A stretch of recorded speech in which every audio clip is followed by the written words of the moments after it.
Bones will rattle, stairs will creak. Your outcome's looking pretty bleak. Thunder booms and lightning crashes, leaving boots filled with ashes. As we lay you down to rest, we read the pages of the Dead Man's Digest.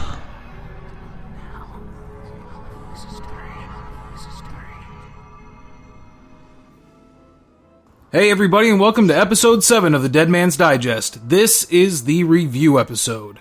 Joining me on the show, we have Nina. Hello. And Travis. What's up, Digesters? Digesters, nice. So we've all been to the event at least twice. Travis has been a third night as well. How many nights have there been? Yep. 3. So all of them.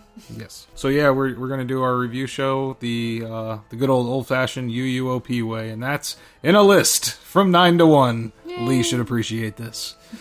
Yep. So we're going to start off with our least favorite and go to our favorite, and I'll tell everybody that was my recommendation because I like to leave you all on a high note. So I'm just going to go ahead and throw mine out first here, okay? Number 9 on Darren's list. Go. This might be a little shocking to people. I think we're all going to have this one. Mm-hmm. Are we? Because my number 9 is Krampus. No. Oh, maybe not. Yes, that's right. My number 9 is Krampus, and it's not even, I don't even feel like the house maybe even deserves it, but watching the movie and getting so excited for the characters and hyping it up so much and feeling like you're so excited for those particular characters, and then actually seeing them was such a letdown for me personally in this house. The house isn't a terrible house. I don't think any of the houses are terrible this year, really. But the just personally for me, we didn't talk about this. Are we spoiling this? I guess we are going to. Yeah, so this is not spoiler free, so beware. Yeah. So if you haven't gone and you're excited, and we're going to talk about some specific things, we'll try not to give away the whole house or anything, right? Maybe. We'll see. Yeah. We'll just see how it goes. Just be warned. A lot of people probably turn it off. Yeah, but the Krampuses don't move. I'm just gonna say that. Like, none of the Krampuses move, and that was a huge letdown for me.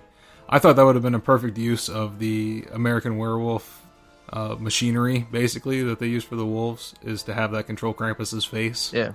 I think that would have been pretty effective, you know. Yeah, the movie, he's large and scary and daunting. Mm-hmm. The house, he was still frozen and not facing you. Yeah. That's one of the things that got me about the house. I mean, about the movie, is that he moves so fast. He's huge and he moves fast. That's like the whole point of it. That's what makes him terrifying. One of the things that make it terrifying. So, right. Yeah. So having him completely still, even though he looked cool in some of the scenes, I just would have loved at least some kind of motion in there, and then at least one like actor Krampus. Yeah. If they can do a bear, they can do a Krampus. And okay. Right. So yeah, ultimately that's why that got 9 for me. So I disagree. I actually chose Lunatics Playground 3D. You won't stand a chance. I'm sorry, Chance. Yeah, I don't know. I didn't get that many scares. Usually I enjoy the 3D houses, but I actually enjoyed it, without the 3D glasses. You suggested that to me, and I actually enjoyed it a lot more. I was able to see the detail in the makeup. I don't know. I feel like it didn't even live up to last year's 3D house with Alice in Wonderland. I don't know. That's my number 9. Just lack of scares, lack of 3D effects. They had the cool swirly, twisty room, when you're falling. And it looks like you're trying to walk straight and you can't, like... The tunnel? Tunnel. There you go. Tunnel. All right. So it did have that The one that they have in every 3D house. Exactly. Yep. So, yay, but that was my number 9. My number 9, I'm going to go ahead and agree with Nina. Yay! I do think it was better than Asylum in Wonderland last year. Scares really aren't there, but I feel like the set design is a little bit better than Asylum in Wonderland. I feel like the makeup on the Chances look kind of like her. They're not totally perfect, but I don't know.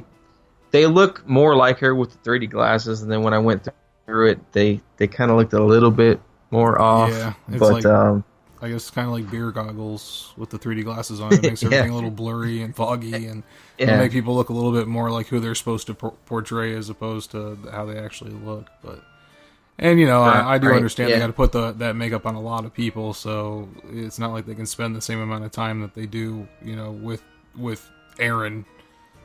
As with everybody else, they're not gonna put that much detail into the work. So yeah. Yeah, I felt like there was a lot more scares. I feel like it was a little bit more, like it was still like a comedy standard 3D house, but I felt like it had a lot more scares than Asylum in Wonderland had last year. Oh, I do agree with that. So, like, that's why I liked it a little bit better. I felt like the flow was a little bit better. You weren't, going back and forth into rooms. So I guess that has to do with the fact that it wasn't in the Shrek 3D or the Shrek queue, so you weren't led in a weird path. They had more of a straight line path. But yeah, I mean, it wasn't horrible, but I mean, there's a lot of strong houses this year, so I had to put this on at number 9. Yep. Well, let me just continue the train right here because number 8, I have Chance, and I'll just say my piece about that. The only thing that was really interesting and new for me was the new location. Being able to see that, and it's a pretty good spot. I think it'll be used well in the future, but I think it is going to be. I think that's going to be the new location for like the 3D house permanently. It just seems like the kind of location that kind of fits it. A lot like at Busch Gardens, they have the Circus of Superstition that they've been doing for several years now, and it's in an outside like white tent like that one was. And I think it's conducive to that kind of effect. I liked the individual like kill scenes that were going on with the security guards in there. That's why I put it slightly above Krampus. There was a lot more action in the house. I also liked the idea behind it. Now it's really hard to follow it when you're in there, but it is switching. They do truthfully do that switching back and forth with the siren basically. As you're going between the rooms, you're going from Chance's mind to the actual reality of what's going on back into Chance's mind. The downside I thought was they touted that the 3D paint that they were using this year for the Chromadeath glasses was supposed to jump out at you more than it did in previous years. It looked the same or less even. Like the first half of the house does not feel like even very like 3D at all when you're going through it. It's not until they get some like really good people that aren't Chance, the other inmates, had some cool paint effects on their faces. Right. And it wasn't until I saw them that it really hit me. As opposed to last year's Alice house, it was 3D off the bat and in your face, like big time, I thought. So that's why that one was down to the bottom of the list for me as well. A lot of that is taken away too. Obviously, when you take the glasses off, the scares are a lot less prevalent when you take the glasses off. Like you can see where everybody is, but obviously that's not the way it was intended to go through it. So yep, and just so you know, the common thread between that and Run from last year was the electricity panels they had. They were using those again in Chance, which I do love that effect. But I think it was kind of drowned out by the music and everything, the soundtrack in the Chance house versus the Run house. I think it was more prominent. Yeah, it was definitely a lot louder than Asylum in Wonderland was too. Yeah. So that was my number 9. 8. Or my number 8. My number 8 was Krampus. Your number 9 is my number 8. Krampus. So for basically the same reasons, being excited for certain characters. Even the little gingerbread man, I mean, they were all just little gingerbread figurines, stationary, glued to a kitchen. Okay? But I mean, I don't even remember being like there was no jump scare in there either. You just like simply walk through. I think I heard someone say it smelled like cookies. I didn't notice the cookie smell. Did you notice it? It's towards the end. Oh, okay. It's gingerbread cookie smell. Oh, but very. The set was gorgeous, but it was weird going through because you have this weird path because it is in the Shrek Theater. Just certain characters, I wanted them to be bigger, or I felt like they should have gotten they should have been the star of a certain scene, like in the attic, for example. Spoilers. That big Jack in the Box should have been bigger than just a little jump in the side. But overall, these are all fantastic houses. It's just lower on the list because just other ones did it better than that one could. But it seems short too, didn't it? Yeah, I felt short. Yeah, I think with the Shrek building, putting the 3D house in there was pretty effective because everything is pretty much flat cardboard or plexiglass And this was panels. impressive because you're in a house. Like, yeah, Full. but having the full fleshed out house means a lot less space. Mm-hmm. Yeah. All right. Well, my number 8, which will probably shock people, but this is just my early review. My number 8 is American Horror Story. Wow. Yeah. I mean, obviously, I haven't watched the show. I tried to get into it. Mm-hmm. I tried to start with Freak Show. Couldn't get into it. It's a little slow. That's probably not the best one to get started with, but I felt like it fit the event a little bit more with it being, a carnival sideshow type deal. Mm-hmm. But I don't know. I feel like the house is just maybe too big. I mean, I guess I understand that they had to go big with it because it is a massive series, but I just feel like the scares aren't, at least through my 3 or 4 run-throughs, I didn't jump one time going through there. I don't know if maybe just the stuff doesn't scare me or what it was, but it's probably a mix between that and me not really knowing the series, Yeah. I feel like the scares are too spaced out. They're kind of obvious, and I don't know. That's pretty. I mean, the sets are beautiful. Don't get me wrong. It's a beautiful house, but it just didn't hit me like a lot of other people. It hit a lot of other people, so that's why I put it pretty low on my list. I'll give it a chance. Maybe it'll go up. So that's my American Horror Story. And I agree with almost all of that you're saying. I think the reason why it's higher up on my list, at least, is just, how true it was to the show. It's incredible to see the likeness to the sets, the likeness to, especially, Freak Show and Hotel. But everything else you said, I completely agree. Spaced out scares and everything like that. Yep. Yeah, this is. I feel like this is maybe like y'all's. Walking Dead for me. Yeah, like because I actually watch the show and I relate to the things in that show. So, I mean, I'm gonna try to catch more of American Horror Story. So, hopefully, when I learn the stories and it's more relatable to me, it'll probably move up my ranking. And like I said, this event changes. I mean, it's only the first weekend, so this event will change drastically from now until. I mean, we still got 27 days of the event, so who knows. Well, my number 7, it was a nice segue from what you said, is The Walking Dead. Me too. My number 7. At least it's not number 9. Exactly. Yeah. I'm sure a lot of people were sitting there already pretty surprised, waiting for at least one of us to say it so far. It did not make it all the way to the bottom of the list because, believe it or not, I thought they did a pretty decent job with it this year. If you had to have a Walking Dead house, I think that was a good one. Best of all of them, in my opinion. Yep, and from what I've heard very recently, that seems to be very much happening. Unfortunately, is Terminator 2 looks to be the next thing up on the chopping block. Yeah, and that will be replaced by our year-long Walking Dead haunted attraction, which I believe will be pretty similar to this year's house, is why I bring it up. I wouldn't hate it. Yeah, it featured all the seasons. Not every key scene that they ever did was there. I kind of missed the helicopter. And that was not in there, right? Yeah. I looked. I didn't see it. No, it wasn't. It wasn't there. But I feel like that's a big set piece to put in. It is. I feel like they had better scenes to hit than just the.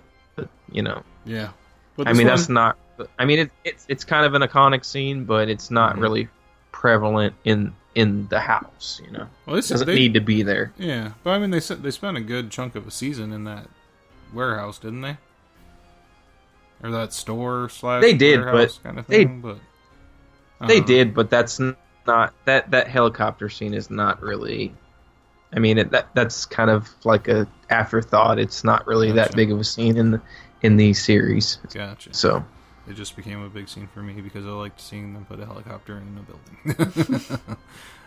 Hey, it made it to the Hollywood all year house in Hollywood. So hopefully we'll get that. I guess it was too. Mike, if you're listening, if you're gonna have to put a Walking Dead year-long house on there, that would be a great addition. Exactly. Yeah, but they hit on all the key things. The bicycle girl and the jail, which bloated walkers in there. They had the zombie eating deer carcass thing. It's been in I think every house. They always try to throw that in no matter what. Terminus, everything like that. I think they did a great job. It was fast paced. So like it flowed really well. I think this time, like in previous years, it's been kind of harsh, like the cuts between the scenes. But it just felt like this one flowed really well from one scene to the next. Ditto. Everything you just said. Ditto. I didn't think you were going to agree with me. You're giving me like a death stare on that one. No, I actually agree with you because I was trying to think, what else do I have to say? There's more. You see, we didn't really say anything negative about it. I think I was really... Yeah, it's just other houses... flowy, quick, much. Beautiful sets, those iconic scenes that now we know we don't watch the show, but now we've become fans of the scenes of the house. So now we're excited to see things come back. So do me a favor. Yes. Do me a favor. I watch American Horror Story. You guys got to watch The Walking Dead. Oh, fine, deal. You watch American Horror Story. We'll watch Walking Dead. Yeah, you know what? If I can skip season 2, maybe I'll get into it. Season 2 is what got me. It's not bad. Was your 7 Walking Dead? I mean, there's slow seasons. Like, there's slow seasons. Do what? I said, was your 7 Walking Dead? But no. No. Yeah. They're saying there's some slow seasons and some quick seasons, and I've heard that. But yeah, we just have to get through it, and then maybe we'll appreciate the show more. Yeah, you're going to appreciate it, and then Walking Dead ain't going to be there anymore. No! It'll be out all year. Yeah. Attraction. All right. My number 7 is going to be... You guys are going to hate me again. No. Texas Chainsaw Massacre. Oh, my God. What? This is more... No, don't say anything. Let Travis say his piece, because otherwise we'll have nothing to talk about when we get to ours. Okay, go. So, Travis... All right. Explain yourself. The reason my number 7 is Texas Chainsaw Massacre is more of the same from American Horror Story. I mean, I know Leatherface. I know what he looks like. Don't really know anything about the family or anything. Haven't watched the movie.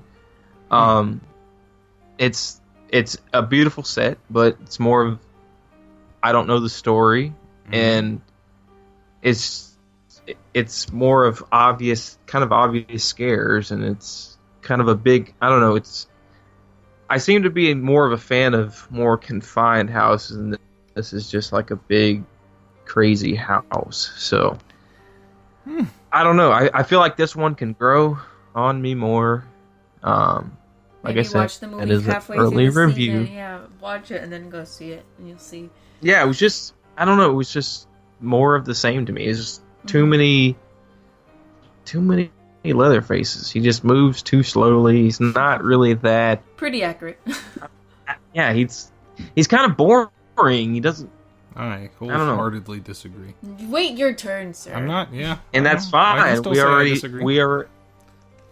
fine. And we already talked about how we were probably going to disagree vastly in this... But yeah, I think one thing that sets us apart, me and you personally, is that I don't get scared in any of the houses. I haven't been scared in a house in a very long time. Every once in a while, I'll get like one little jump scare if they're really good. But other than that, like I am looking more at the set design and theming and costuming and everything like that more than the actual scares themselves. I think that's part of what makes our reviews different. Not that it's I mean, I look at that too, but yeah, I don't know. I feel like I try to combine them into a culmination of set design and scares. So like I said, just it can can't all get me change. anymore. I don't get that many scares in there. Like he's a menacing guy, but I guess maybe I like houses with more jump scares. I don't know. Yeah. Totally a valid point to have. Yeah. So. All right. Let's move on. Number 6. And we are moving on to number 6. That is, for me, anyways, I haven't seen your list. Ghost Town. Oh. Ooh. Ghost Town was a little bit of a letdown for me personally, and let me tell you why. That big openness that Travis was talking about, that's what I felt in Ghost Town. And it's not the scare actor's fault. They have to go with the plan and, you know, how they're told to jump out and what cues they have to, you know, work with and go with and all that. But I thought that was kind of goofy. Gold. That's my gold. We'll look for a t-shirt soon from Travis. But yeah, I thought their sound cues were cheesy. I thought their makeup was cheesy. I thought it just looked really bad when you could actually see them up close. This was kind of, like, it felt more like a comedy house to me than a scare house, and it was the closest thing we had to a comedy house this year personally. We didn't have that, like, straight up just this is a comedy house, even because Krampus, I feel like they kind of tried to go too dark with it. If they would have gone, if they would have gone more towards the comedic end of it, I think it would have worked out a little bit better in my mind personally. But Ghost Town was not one I was expecting to have a comedic tint on, and it does. The set design in there is amazing. The lighting in there is very nice. They have some really cool scares. The piano is one of my favorites. To have that panel slide out of the piano and a guy jump out, that's pretty awesome. The barmaid at the place, you know, pulls the gun up, you know. You son of a bitch. Die some bitch.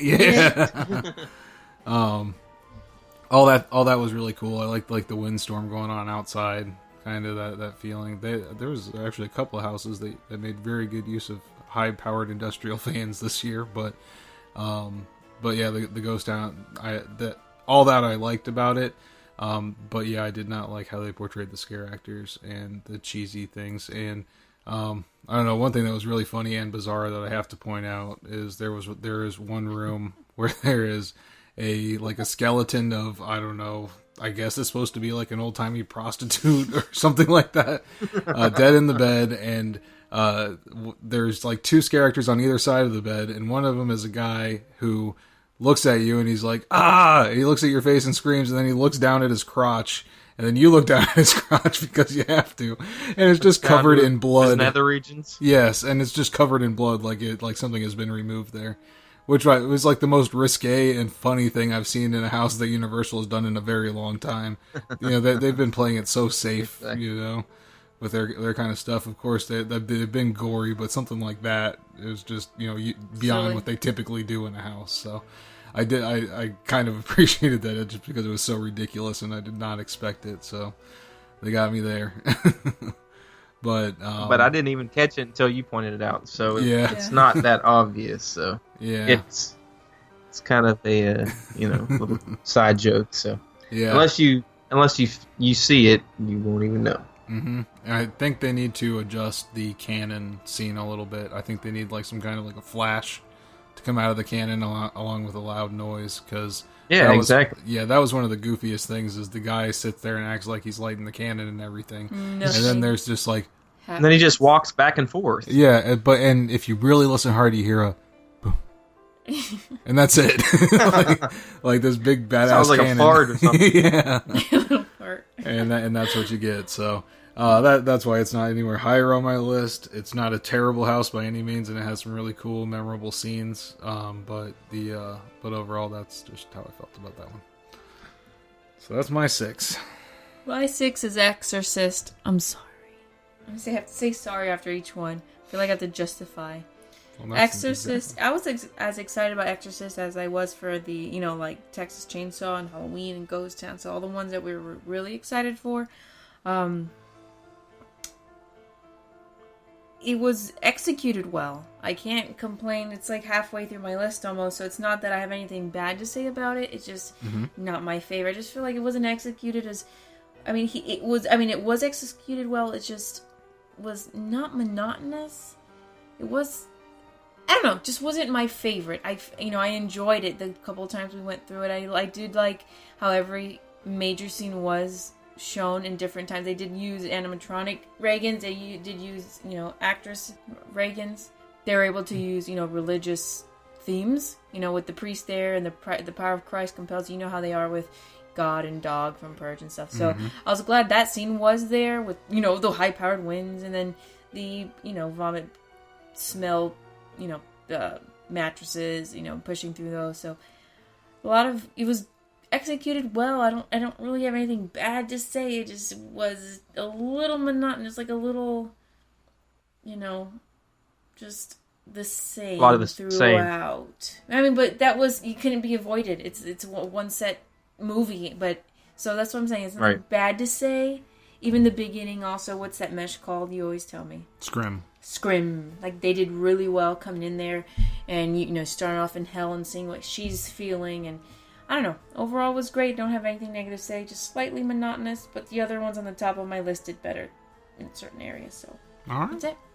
Well, my number 6 is Krampus. I felt overall the house was... a good representation of the movie. Snow scenes. The house was cold. The Krampuses, while they were there, they felt a little flat. I felt like they could have, had somebody in them or move them around. It's actually watching a video of Halloween or from Hollywood, and they let everybody, for whatever reason, they let everybody record in those houses. And there were a lot of Krampuses in there that actually moved around. Granted, they weren't as big as the actual Krampuses, but obviously in Hollywood, that would be a little bit harder because they're a little bit more cramped. And it would be hard to do a Krampus full size and have it move around. Right. Especially I felt like... Yeah, I felt like that's where they fell a little flat. I felt like the Krampuses were kind of an afterthought, and his elves were more of in the limelight, which was kind of weird to me because Hollywood didn't have any elves at all. Wow. The guys with the big masks. Yeah. Didn't have any of those guys in their houses at all. Yeah, I felt like... They were definitely the number one thing in ours. Yeah. So, I mean... I feel like I'm saying this over and over again. The set design was good, but I felt like they fell a little flat on the Krampuses. Like Nina said earlier, the Jack in the Box character was kind of like off on the right hand side in the attic. He was like just kind of somebody standing there with a head on. Yeah. That's another thing that I loved about Hollywood is they had somebody on a bed in the Jack in the Boxes actually had somebody's body half inside and he was chomping. Yeah, so I think that's I felt what like they needed did to that. be.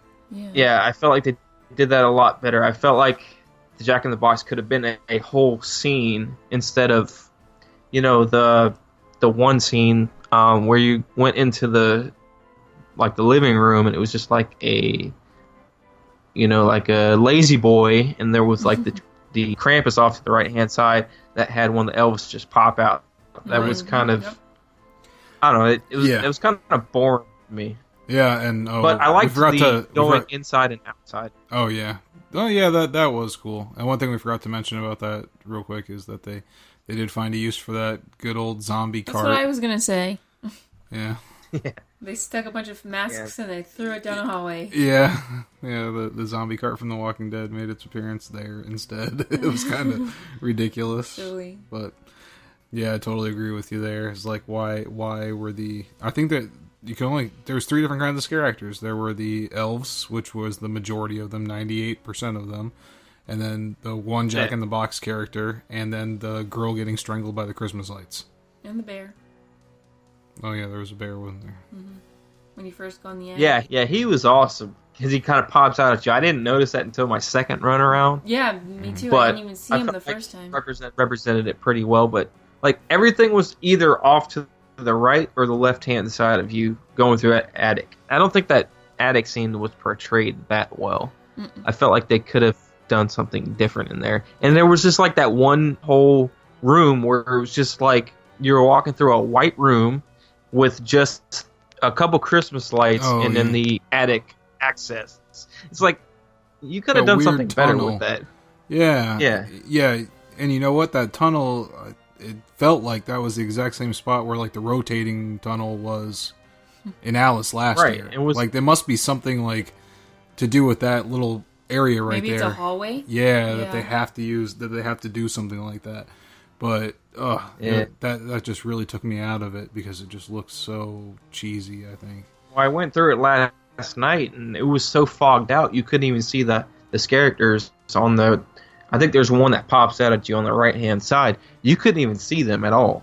It was just literal, just straight up fog, and you couldn't see anything. So I feel like Krampus, like it's going to be an overall theme here. I feel like the set design is decent, but the scares really weren't that in there. I like the smells. You get that gingerbread smell towards the end of the house, and I really like that one. So. At the beginning, I think there was kind of like that pine and like fireplace burning kind of smell at the beginning going into it as well. It smells like 25 years.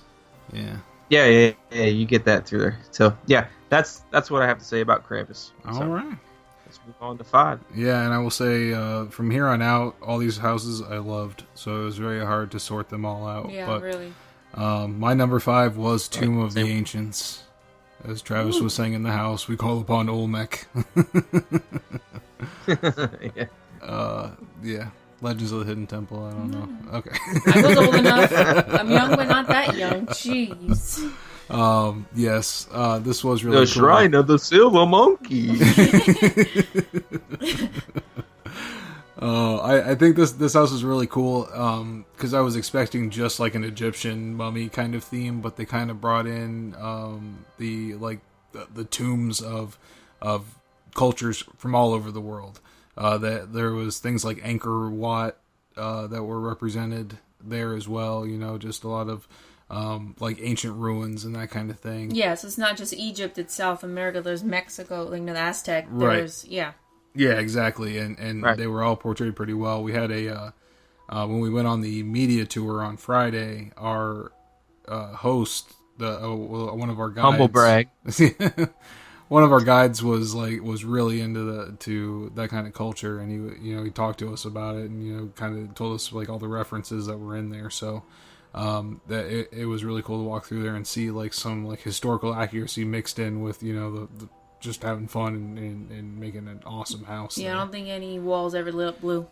Yeah, that maybe, you don't know, you weren't there. They had batteries, so they had to power something. Maybe it was to power their LED blue cool lights. You don't know. Yeah, I like the really claustrophobic nature of the house. I liked the scares were very effective in there, including some of the loudest sliding door slammers I've ever heard. Those were very impactful. They had a shifting floor. Oh yes, which very really gets you off guard because you're not expecting something like that. But it's so slight that it doesn't trip you. Like it feels almost. Exactly. It almost trips you every time, but it doesn't. Like, or else there would be a big problem there, and there would be a lot of people. Yeah, that's where they get around. Yeah. Exactly. And I haven't heard anybody else mention this, so should we break it? Should we be the ones where you heard it first here? There's a guest-assisted trigger. Oh yeah. Yes. Yay. And I'm sure people have already done a Masking the Horror tour, so hopefully nobody said it yet. But right after those shifting floors, when you feel the floor shifting underneath you, you should reach out and grab for something to help stabilize you. And those things should be ropes on your right-hand side. Go ahead and pull those, and something's going to happen. And it's more effective. It's a bigger guest-assisted trigger than in a lot of the houses in previous years. Last year, the only one was Run, A tiny little kid's chainsaw, and it wasn't even really a trigger. It just was that little chainsaw. That's the sound it made, you know. So yeah, and I think the previous year before that, the Clown Factory house had like one that just made like a clown laugh, a button you pushed and the clown would laugh. So I mean that's. What did this one do? This one, I don't know if we should spoil it. Fine, we'll leave it as a surprise. Whatever. Yeah, we'll leave it as a surprise, but it's a very big, obvious thing. You might think that it's something somebody else is triggering, but it really is what you are triggering. It has to do with the drop door, I'll just say that. Okay. Oh, gosh. It's got the, doesn't it have like a skull on it? The rope?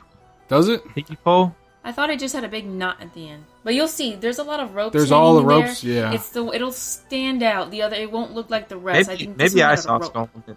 Yeah, you might. Yeah, you might have. Yeah, you've been through a little more than we have, but. But yeah, so I might have just been drunk, you know. I like that. They had some really cool, like in your face, like intense scares going through there. This is the one house where they did get me like off guard once at the end, so I will give them credit for that. And then just overall, the set design, like I said, is amazing, and it's one of those houses that it's hard to comprehend when you get out of it that was in a tent. You got to like keep telling yourself that was not a soundstage house because it looks so good. So yeah, that is my number 5. My number 5 is Ghost Town: Curse of the Lightning Gulch. So basically the same reasons that you had before, but I feel like I enjoyed it a little bit more than you did. I appreciated the humor in it. I know that's not they weren't intending it to be that way, but I enjoyed it, more than I did Exorcist or Walking Dead or even Krampus. They had that cool, I don't know if you noticed on the left, it was not a TV per se. What was that? Was it a projection of a lady ghoul? So it's kind of using like the same, Freddy vs. Jason last year, similar like screens, projection kind of thing, which I enjoy change, Makeup, I agree, didn't look ghostly. They just looked like skeletons. If that was what they were going for. Or just sick, maybe. Yeah, they just need some water. It's nothing against the makeup artists themselves. That's probably just what they, were intending them to look like. They looked like dehydrated. Yeah, a little dehydrated. But yeah. They just drank a little too much the night before, that was all. But I do like that. I know you both were saying that you don't like those big sets. Sometimes I actually enjoy that. It reminds me of I never said I didn't like big sets. It was like American Werewolf. You know how you went to that scene, the street. Oh, very. That felt so similar. It's like you're leading up to that big scene. It's like and it's like so much going on. But unfortunately, as beautiful and big and awesome as it was, that canon was lame. So, that was my 5. All right. And that was kind of the centerpiece of that room too, which really I think brought that room down for me, even though it was so cool and big and open like it was. It was the same thing as in American Werewolf. It was this big, huge room where not a whole lot was going on. Mm-hmm. You had the Bobby on one side, and then one of the animatronic werewolves on the far other side of the room, and nothing in the middle. Mm-hmm. And that's the way this was. You had some guy jumping out at the beginning, and then at the end you had the cannon, but nothing in the middle of the. But I did like the wagon that crashed through the wall, and there was caskets just sprawled out everywhere. Yeah, that was nice. That is very cool. All right, well, my number 5 is going to be The Walking Dead. The reason for this is I think this one overall is probably the best Walking Dead house they've ever done. Hear, hear. Yeah, it hits. I would even say it's better than 24. Their big Uber house they did for The Walking Dead in 24. Mm-hmm. I felt like I feel like I said earlier, I like this house better because it's kind of more of a claustrophobic, in your face house. There's scares every corner.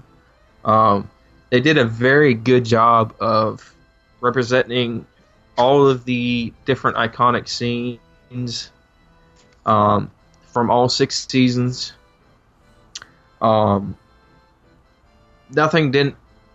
of the scares really felt cheesy to me. I like the projections in the tent and in the RV from the first scene. Mm-hmm.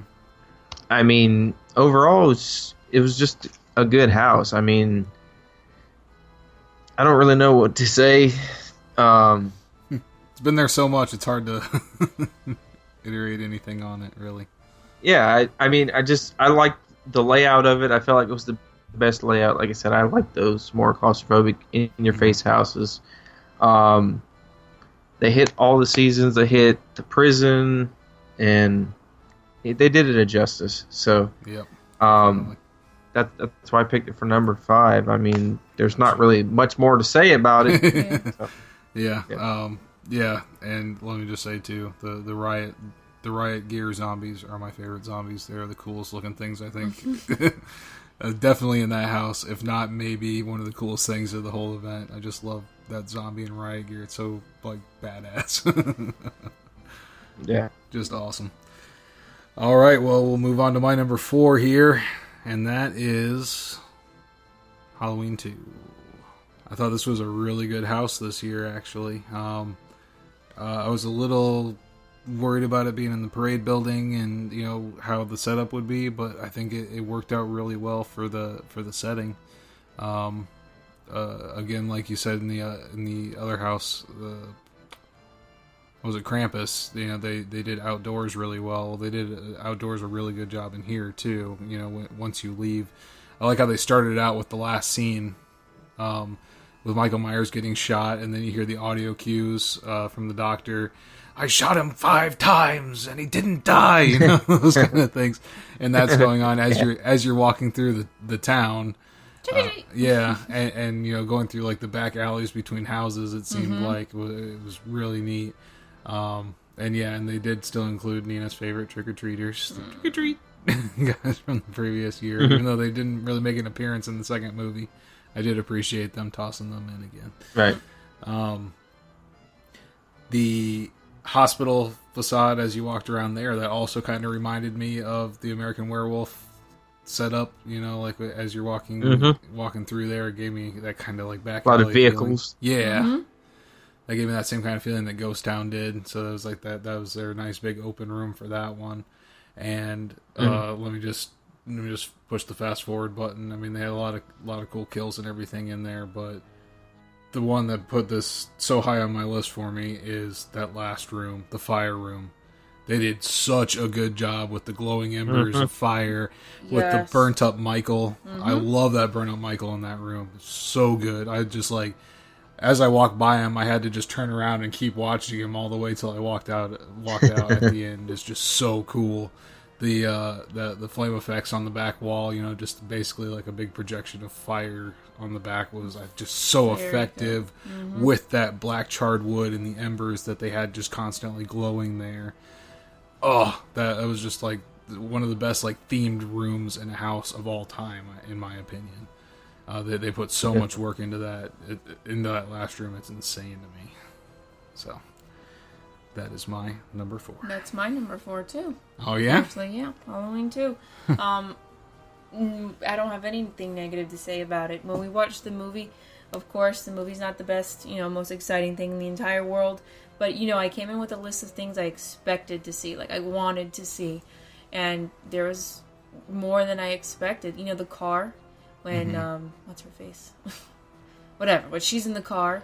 And he's coming closer and closer to the car, and she runs to the front of the hospital. That was in there, that room you were talking about. And you feel like you were there. You went into the hospital. You had little security cameras, and you can see him walking down the hall, and you're like, oh my god, is he there? Yeah. All the major kills, the guy in the basement, the security guard, the other nurse, along with her standing there with the syringe, trying to find him to kill him. Just the couple, when he drowned the girl, she was in it. He drowned her. Boiled/drowned. Yeah. I don't know what killed her. It was such a great house. It was, I didn't expect it to be so well done with the space they had, and I mean they did have a big, soundstage, but it was done well. I really, really, really, really enjoyed this one. Awesome. And I like the outside. Oh yeah, that was kind of cool. Basically the VHS box of Yeah. Halloween 2. Not bad at all. Looks cool at night. 2 stories tall. Well, my number 4 is also Halloween. Woo! All right, hey. Oh, yay! I can't believe we matched up on one. I guess it was bound yeah. to happen at some point.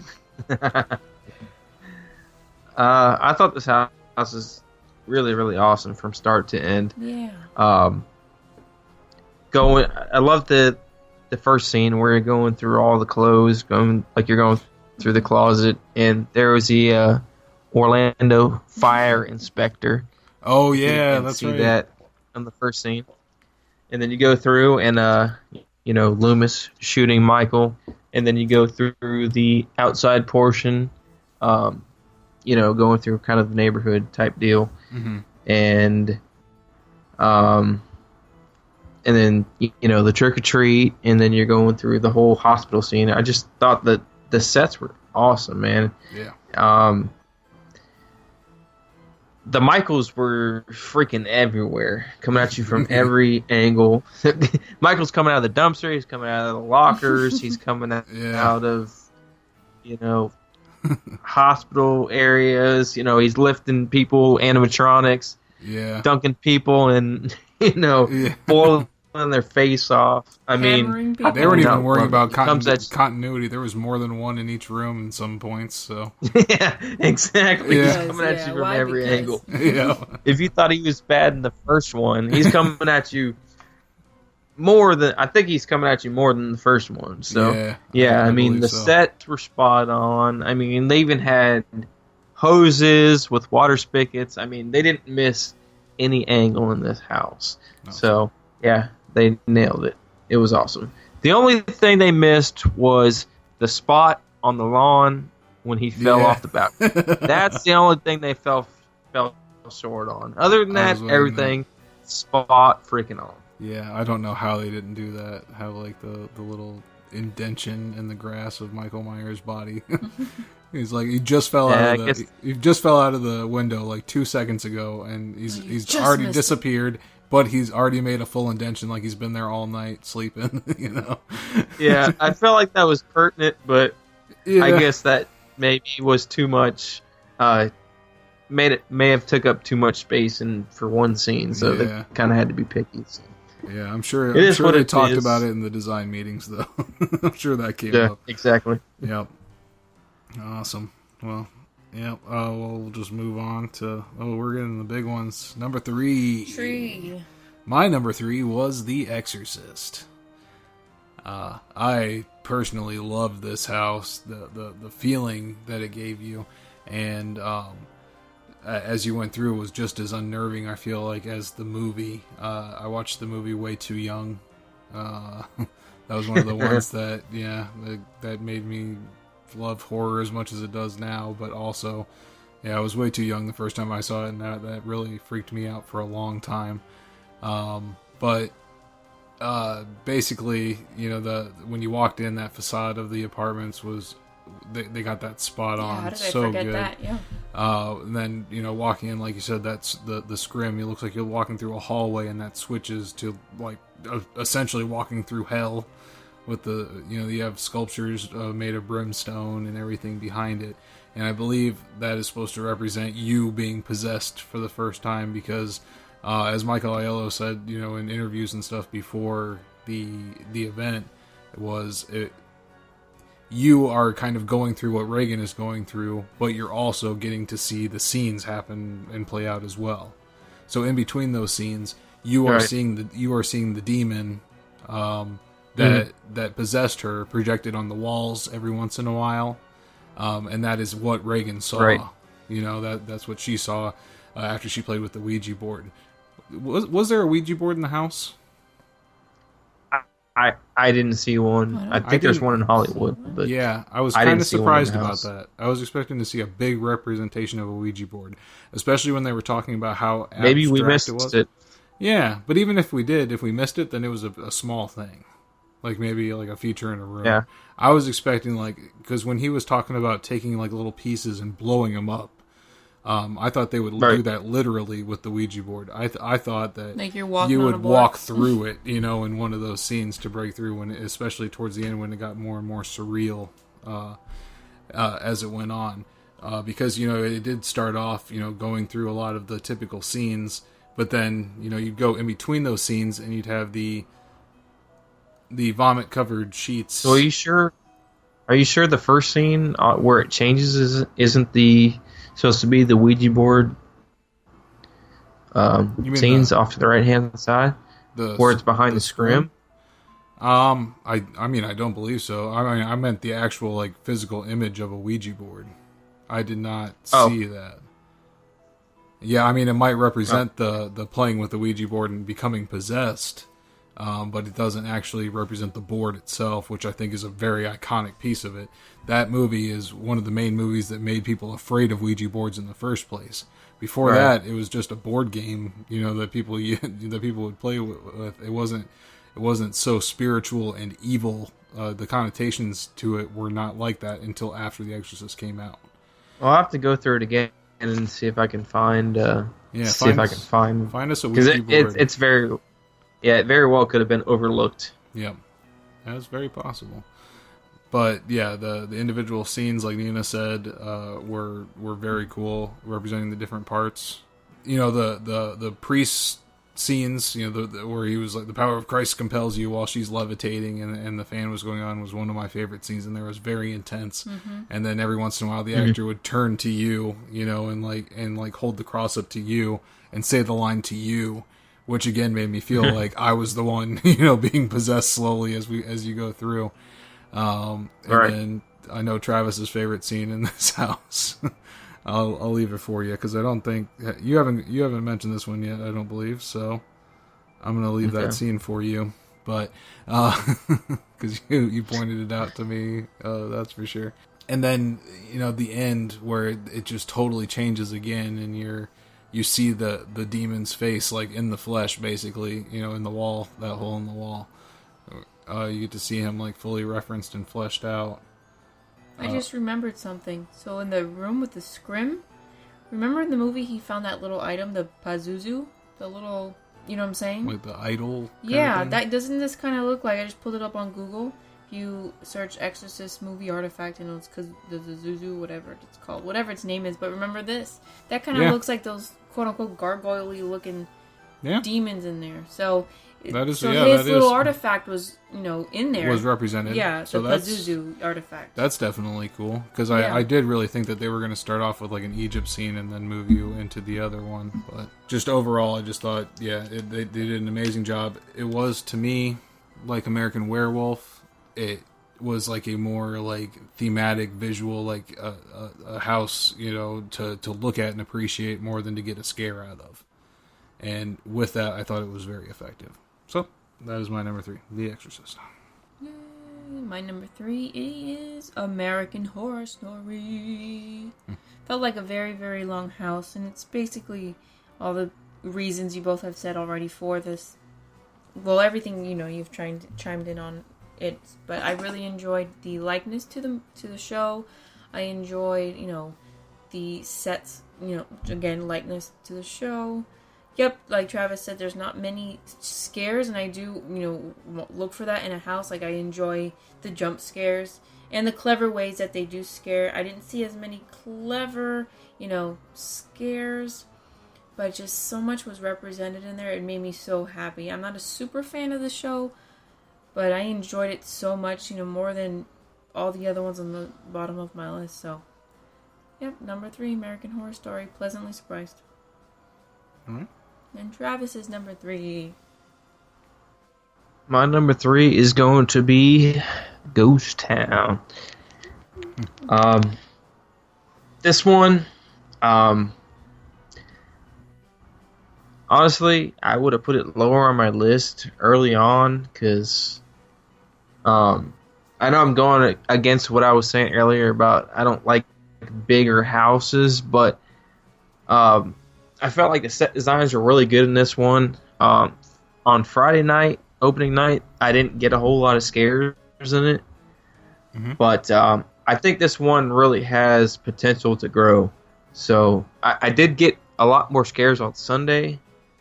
But I feel like it has a lot more potential to grow with the big sets and stuff like that.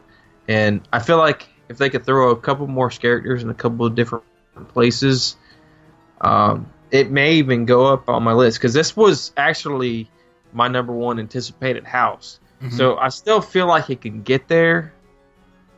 It wasn't there this weekend, but I love the Wild West theme. I love the old, just ghost town. No pun intended. The Wild West thing is cool. I feel like they could just use the set a lot more than what they're using it for. So I like the effects. I like the rain. I like the lightning. Overall, I think it's an awesome house. And I think it can move up on my list as it goes on. So, I mean, I know it's kind of a generic review, but I think a lot's already been said about it. So that's my gold. Yeah. Where's my gold? Awesome. So, yeah, let's move on to 2. All right. Well, my number 2 is American Horror Story. I think they did a really solid job with this. I love the rooms where they project the whole, like the entire wall of the room, or in some scenes the entire room, all around you with like those quick flashes like they do in the intros to the American Horror Story shows. Yeah, but the it would always say like American Horror Story and then like the Murder House or whatever season it was, and then you walk through them, and that's how they cut basically between each season. I thought those were very effective. And I really liked that it would show the scene, like for example going into Freak Show, it showed the scene of the entrance to the actual Freak Show, the big mouth, the devil's mouth that you have to walk through. Essentially they showed that on the projection, and then you walk through the curtain there, and then it's actually there right in front of you. It wasn't as big as the Hollywood one, but I think it was still very, very cool. Freak Show was my favorite season that we've watched so far, so that it was really cool to see almost all the characters represented in the house, and to very good effect too. The scene where I don't remember any names from American Horror Story, but the main lady, the Elsa, yeah, getting her leg cut off. Your mother-in-law's name? You don't even remember that name? Just kidding. But yeah, getting her leg cut off there was awesome. Just a cool juxtaposition. The Siamese twins, while I was sad that they didn't figure out a way to rig that for a scare actor, seeing them featured in there was great. The scare actress that was playing the Kathy Bates character, the bearded woman, did a great job of just being an atmosphere character there. And it was also great that she kind of rubbed her beard and gave me a nod with my beard. She's like, yeah, that's because I pointed at you. Yeah, we just had that beard respect going on there. Twins. Yeah. Game respect game, beard respect beard, The Murder House portion though was also really cool. Not to pass that by. The walking right into the basement scene with the doctor, and the scare actors really did a good job on that one as well. Then moving on, my actual favorite part of the house was a season I didn't even watch, and that was the hotel one. It just had such a cool aesthetic for a house at Universal, and they did such a good job of pulling it off, the Art Deco style. I really liked that. I liked the Drake and Kanye playing, Is that the one with Gaga? Yeah. They did a really good job of portraying the characters. So much so that I could follow it, as we walked through. I've never seen the season on TV, but I felt like I could follow it enough to know somewhat of what was going on. I think they did a really effective job of that. That's something they also did in The Walking Dead house. While I hadn't seen every season, it was cohesive, and they did a really good job of telling the story through the house. And I think they did the same thing here. Right. Maybe not so much with the other seasons, but with the hotel season in particular, they did. And the characters are just so off the wall. I love the blue LED lighting behind the trophies, the body parts that she has collected, and the children in the caskets with that ultra, it's like the ultra fat, high fashion mixed with murder at the same time. That was just so cool and effective to me. Interesting way to put it. Yeah. Yeah. And for all those reasons, that's why American Horror Story made it to number 2 on my list. My number 2 is Texas Chainsaw Massacre. This was my number 1 at one point, and it slowly has switched with what is now my number 1, what I'm saving for later. But Texas Chainsaw Massacre was phenomenal. Fan of the movie. Just everything I wanted, just like in Halloween 2, was in the house. You know, they can't just put generic set pieces of chairs and beds, because in the movie the chairs and beds are made of humans. So everything was bones, animal bones, human bones, the chairs, the house. A lot of people that aren't familiar with the fact that that was the Halloween house at one point and the Insidious house set at one point are very excited of the fact. Now they see it as the Texas Chainsaw Massacre house set. So I know at first we were kind of down that, you know, they're just reusing, and it kind of looks like all these other, you know, front sets of houses, but the facade, the facade, yep. But I think it fits. I mean, if you look at it up in the movie, or the interior is not the same at all. Just to make that clear. No, the outside is like just like it is in the movie. So I wish we would, of course, go through the front door. We've been asking this forever, but it is what it is. It is a tent house, but it's just like the house. And you actually go to the scene, you know, with his little sliding door where Leatherface comes out under the staircase there. You go through that scene twice. I mean, it's such an important scene. You do it twice. The dining room scene is there. You get to see the brother, the dad. You feel it. You feel what, you know, that family feels, with the dad pressuring them to murder, and him, Leatherface, wanting to just murder. You just feel fear. It's very off-putting. Just all these dead people, and I felt like when I watched the movie. I absolutely love this house. It was really hard to pick it as number 2, but yeah, great house. If you can only pick a couple, do this one. I love it. I'm excited. And you're actually wearing that shirt right now, the Texas Chainsaw shirt. That's a shirt you picked up. Yeah. All right. Well, my number 2 is going to be Exorcist. I thought from the start it was awesome. We're going through the first part where you have it's kind of a scrim, but if you touch it, it's actually metal. So where it switches from, like, you know, the theme song, and then it switches to like the demonic scenes. Mm-hmm. Then you've got the couple chances Reagans that jump out at you, and then you go into, I mean, the repeated scenes. You've got every iconic scene in there. You've got the pea scene where you have to push through the sheets. Mattresses? Green peas, sheets, and then you've got the spinning head scene. Mm-hmm. You've got the floating scene where the power of Christ compels you with the priest. You've got which I didn't think was done very well. You've got the crab walk scene, which I thought that was kind of like an afterthought. I felt like that was something that Hollywood did a lot better. It was actually like a whole scene where she's actually crab walking down the staircase. I felt like they could have used one of the staircases that they used in, because they had like 2 different facades, stair facades in Texas Chainsaw that they didn't really use that much. I felt like they could have used one of those to make the iconic crab walk scene. Mm-hmm. Be a little bit more effective. Overall, though, it's pretty bad. Yeah. Overall, I felt like it was more along the lines of kind of like the Insidious last year, where it was like more of a creepy, you know, kind of paranormal demon house. Right. I don't know. I like those kind of freakier houses better. So I felt like that's why it's set on number 2. I don't know. That was one of the first houses I did. So, yeah, it just sat with me better. I don't know. It just struck me. I didn't put it really high on my list, but it really surprised me. I liked it a lot. Awesome.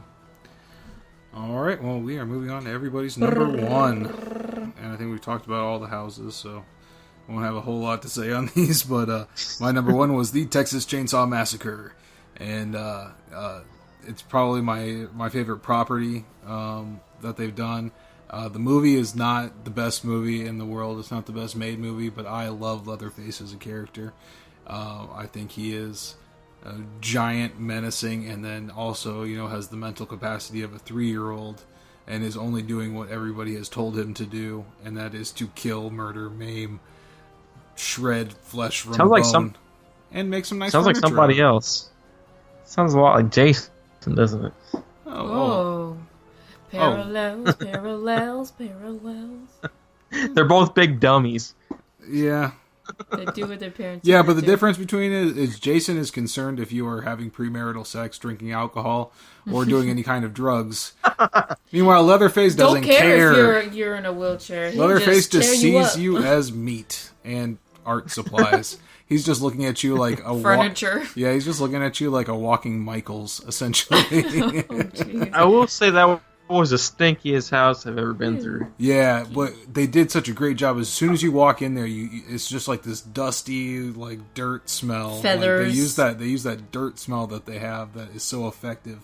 I got like a dead body smell. Yeah. Well, I got that as you went into the house a little bit farther, but like the first thing I smelled was like the dust, dirt, like that dirty, dusty smell that right. That was really effective. I completely forgot. One of the things in Texas Chainsaw that I love that put it up there on the list was in the movie. Do you remember the main character, that one girl character? She jumps out the window and she falls down and she like busts up her leg, but she gets away. Well, in the house, one of the last scenes, he's chasing her. The scare actress, she actually jumps out the window. Obviously, it's not a real window. The sound effect like glass breaks. And that's the end of the house. That's how you walk out of the house. Mm-hmm. And when I looked, like when you leave and go through the black curtain, the house is over, you look to the right and you see this little container, this box. So basically there's pillows there for her to jump through. But how cool was that? There's actually like a scene where she's jumping out the window. It's in the house. I remember that. Just look out for that. It's really cool. I don't think you caught it the first time. Yeah. No, and that's not the only scene that plays out in there. There's actually a couple of scenes that play out as well.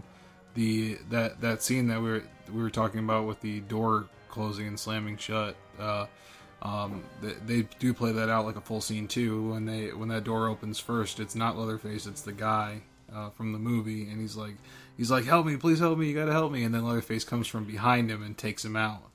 And then slams that door shut, and they did do a good job. I talked about it on the show before. I want to hear that door slam, and I want it to be like a really good, like heart pounding thud, and it was.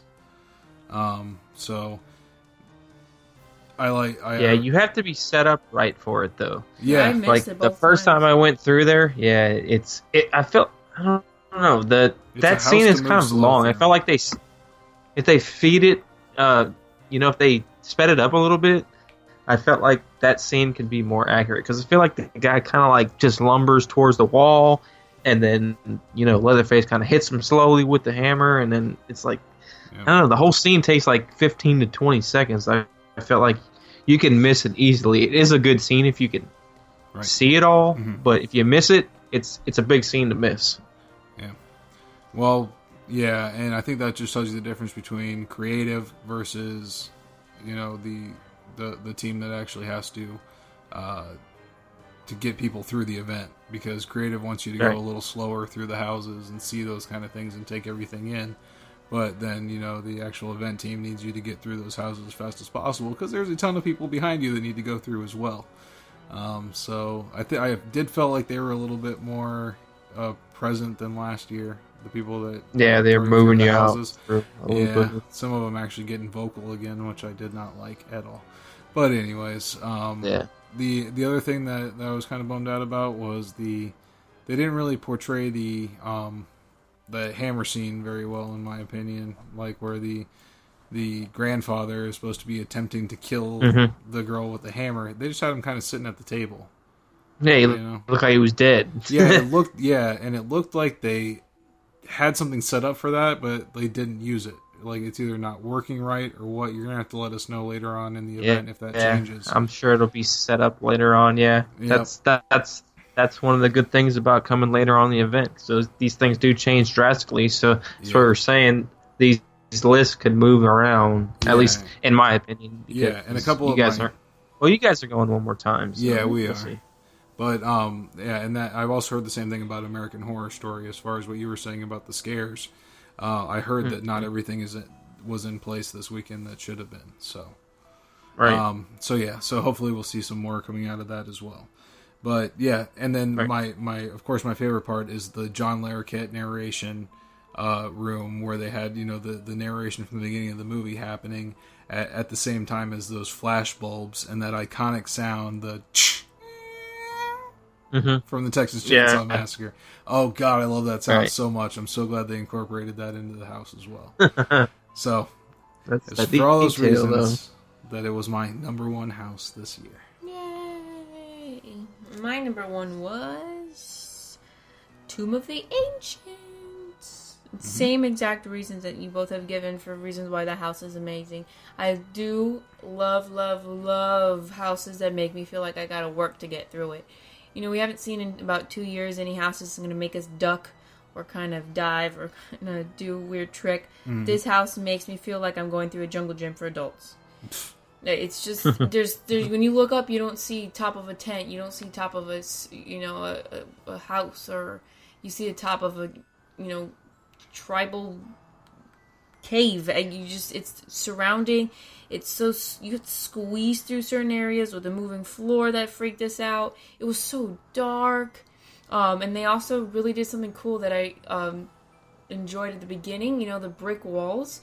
You don't think where can there possibly be a scare actor? And those walls are actually like rubbery or foam, and they were squeezing through there and jump out. And I'm like, what the heck? There was one part of the house that was interesting. I didn't know if they were trying to get people to split up, but there was that circular path, like the path of people. Kind of, you could have gone left or right and gone around, and then gone back on the line. Most people were sticking to the left side, but it looked like that was made to be. Do you think? Yeah, it looked like you were supposed to go around either way you but wanted. No thanks, because it's scary. I don't know why. All it would do is just cause more congestion in that area, but it was so well done. Yeah, nobody mentioned it too, but that we have our new spine rip scene in that one too. Yes. The heart pull scene instead. Sacrifice. Yeah. It was so well done. Why you gotta take my line, dude? Oh, sorry. It's just now I got nothing to talk about. Oh, man. You guys go. I love this house so very much. A little overdone with all the vines in your face, but it just added more to just you feel like you're in the jungle. It was fantastic. Favorite all house those rubbery of the night. vines in the jungle. Yeah, rubbery. There's so much more to say. I can't even think of them all now. Favorite house, Just best go house see of 26. Well, I guess we gave away Travis's number one as well. Yeah. Sorry. I don't know what to say now because you guys gave away everything I was going to say. My talking point. Well, we're running really late, so we'll say it's cool. It's cool, yay! Yeah, but yeah, man, it was most excellent. Yeah, and I know you were definitely talking this house up because the confined areas and everything, and everything that you said about the other houses. You love that the tight jumps, and they had some pretty intense scares in here as well. So. Yeah, this is definitely not a house if you're claustrophobic. Yeah. The cool one thing you guys didn't hit on that I thought was cool was this is the only house this year or in a long time that I've seen them actually put a ceiling or a roof on the house, so that makes it more. You feel like you're more confined. You actually feel like you're actually in a tomb. Definitely. You don't. This house is very hard to, like Nina was saying, it's hard to figure out where you need to go. With the vines hanging down, a lot of the stuff kind of looks. The textures kind of look the same, so it's kind of hard to figure out where you need to go. Yeah. Obviously, you're doing the conga line through there, so you obviously can figure out where to go. But the guest activated trigger is really cool. Yeah. Like you said, they have the new spine rip scene in there, with where they rip the heart out. The hieroglyphics in the the light up scene, because it just hits you right there. Like everything is dark, and then you see the hieroglyphics, and I think that's the one thing you can see in our video from it on YouTube. Yeah, and then the moving floor is cool. You don't expect that. There's another thing you can talk about. One thing that we haven't mentioned in there. What? Remember the thing we saw from the other house at the very end? What? See if Travis remembers first. I don't remember. So we can talk about it. At the end of the house? Yes, it was some reused technology. I don't. Oh, I remember. Something from American Werewolf, Travis? Never smile at a crocodile. Crocodile? Yeah. The thing is awesome. It freaked me out. Yeah, it's the reused American Werewolf puppet. That thing lunged out at you. I think it actually hit you one time. It did. I'm suing. I think the puppeteer just went way too far out, and he pinned me against the wall with it. So as I walked through, it freaked me out. You don't expect a giant crocodile alligator thing to come out the wall. I mean, and he actually they pushed it out of the wall so far. I don't think they were totally used to the amount of space that they had in there, because he actually hit me with it. So I didn't know whether or not you were talking about the crocodile or if you were talking about that hot dog pizza that I still haven't tried yet. That was a piece of technology that returned, that's for sure. Yeah, and we are running really late on this one. We're gonna have another show where we talk more in depth about these scare zones, but let's just go through our rankings. Yes, so let's just go through our rankings really quick on the scare zones from number 5 to number 1. Travis, since you went last before, you want to start? All right, I'm going to go with number 5 is going to be Lair of the Banshee. It's the same thing over and over. It's stuff on the side of you, people on stilts. Mm-hmm.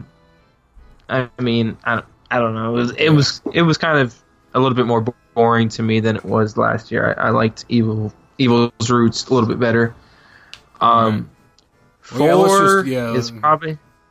Run through them quickly here. 4 is going to be Chance. 3 is going to be damn, I forgot him. This is the guy that said he didn't need to write him down. Don't. Right. So my 5 was actually Chance. I'm sorry, Chancey. 4 was Banshee's Lair. 3 was Survivor Die. 2 was Dead Man's Wharf. That makeup though. And number 1 was Vamp 1955. So much fun. Mm-hmm. Just go real quick. Give Travis some more time to figure it out, because I know they're actually pretty good this year, so he's probably still trying to... Yep. 5 was Chance for me as well.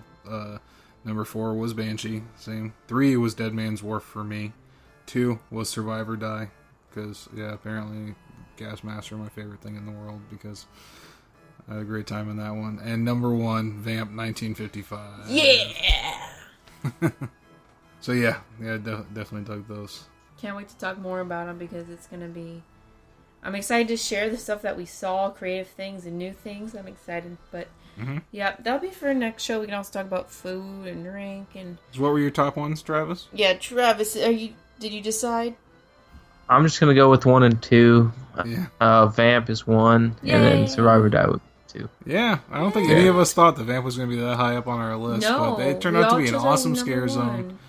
We can talk about that one real quick, because it's number 1. Yeah, I just think Okay, good. I think that the character interactions are a lot better in there. Yeah, they do a great job with it. Like, they actually get to talk to people, which is something scare actors don't normally get to do a whole lot of, so they picked a good crew, I think. Yeah. The HHN principal is really cool. I had my hat backwards. He told me to turn my hat around, young man. Awesome. Or I was going to get detention. Oh, I didn't even see him. That was awesome. Yeah, the interactions are just cool, man. Just to see them almost act like they're humans, and then you can see them kind of twitch and do their thing and kind of put their vampire, characteristics into play. And that ice cream man, though, that dude is crazy. Ask you what you want. Said it's full of protein. Opens up, you got livers, hearts, legs, hands, everything. Yeah. So that's I honestly didn't really think it was going to be that great of a scare zone, but when they threw it out, and it's a very simple scare zone, but the actors make it exactly 100%. Definitely take a simple idea and really took it to the next level. Yeah, and I love all the homecoming queens there, like stuck in the middle, like screaming for help and that kind of thing, and you're just walking by taking pictures of them and stuff. Shout out to the Symbols Lady Vampire marching. Yes, they took marching band and made it cool. So that was definitely a really cool scare zone. And then we'll just say real quick that Travis really enjoyed Bill and Ted. We thought it was better than the previous year one, definitely. There was much less Kanye. I don't think there was any Kanye, so I was okay with that. No. Yeah. But really, I don't know. Maybe we have a different represent. Well, I feel like we have kind of the same sense of humor, but maybe some of the jokes didn't hit for you guys. But I don't know. I thought it was kind of funny with the not Kylo Ren, but Rilo Ken. Yeah. Kind of being the emo kid that he is. The whole thing set around that, and I thought the dancing was kind of funny, and the Hillary Clinton with the hot sauce. Did you guys see that one? Yeah. Yes, we did. Yeah. I don't know, man. I just overall thought it was a funny, good time. I don't know, maybe it was because I had a couple drinks, but might have been a little funnier for you guys. Yeah. Well, yeah. I don't know. I feel like that's one of those things that you kind of have. It's more fun if you have like a group with you, and you kind of, I don't know, I guess it's kind of a camaraderie thing where people like that to get friends together and have a couple drinks, and I don't know. Okay. But I think just one thing that really blew all of us away, something we weren't expecting, is just how awesome the Academy of Villains show was. That thing, yeah. I was fangirling out after that for sure. These guys were like telling me to shut up about how awesome I thought it was. Like, I seriously think it's the best show that Universal's put on, and they didn't even put it on, to be honest. Yeah, it's definitely one of the highlights of the show, or the event for sure. Yeah, I didn't know what to expect. I'm obviously not a fan of any kind of dance type thing, because that's just not my deal. But it's more than a dance show. You got the shadow puppet type things, and the crazy man that can do everything. Literally everything a human can do, and some things humans can't even do. They had one guy that could do everything and more. So skateboard, unicycle, play the drums, sign flip, knives, fire toss. Yeah. So, yeah, definitely. Sign spin. I think it just puts a cap on another really solid year. Do I think this year is better than last year? Unfortunately, not. But I still think it's a very solid year. Agreed. Yep. Yeah, it's very close for. I mean, you could, I don't know, just the nostalgia of what 25 was, of all the past houses, and obviously anniversary era. You can't quite replicate that just because of what it is. It's anniversary year, but I think they came very close. It's definitely not a flop by any means. It's very good, I think. All right. Agreed. Yeah. And we are running on to about an hour and a half. We usually like to keep this around an hour, but this is the review show, of course, so we were going to go on a little bit longer. But yeah, I'm sure we'll be talking about everything a lot more as time goes on throughout our review period here. But of course, follow us at Dead Man's Digest on Twitter. We'll probably see a lot of posts there from Travis as he goes out there every night, or a lot of the nights of the event coming up here with his Rush of Fear, or Frequent Fear. I don't remember which one you got. Frequent. All right, so you get a little bit of a break, right, and then you get to go again. Yeah, next one will be Thursday. All right, awesome. Well, yeah, again, follow at Dead Man's Digest on Twitter.